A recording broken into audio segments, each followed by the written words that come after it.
ខ្ញុំធ្លាប់គិតថានាងគឺជាអ្នកដែលខ្ញុំចង់រៀបការជាមួយប៉ុន្តែពេលនេះចិត្តខ្ញុំបែរជាច្បោកច្បល់ស៊ឺជឺកុំឲ្យអ្នកណាដឹងពីអត្តសញ្ញាណរបស់នាងឲ្យសោះមិនថាអ្នកណាក៏ដោយព្រោះពេលនេះនាងបានបន្លំខ្លួនធ្វើជាអ្នកផ្សេងហើយ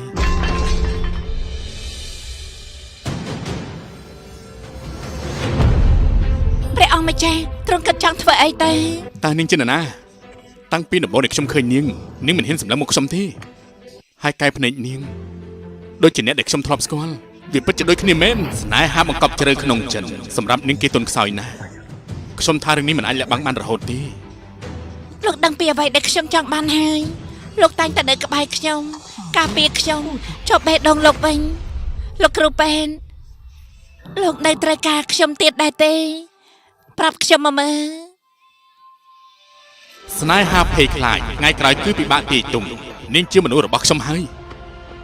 ប៉ុន្តែនាងក៏មានសិទ្ធិជ្រើសរើសព្រោះនាងមិនមែនជារបស់អ្នកណាទេចង់ឲ្យខ្ញុំធ្វើអ្វីក៏បានដែរខ្ញុំអាចធ្វើបានសម្រាប់នាងលីនហុងអែបានស្លាប់ទៅហើយអំពើល្អនិងក្តីស្រឡាញ់វាលែងមានន័យអ្វីទៀតហើយយ៉ាងហោចណាស់ក៏មានខ្ញុំម្នាក់នៅក្បែរនាងដែរ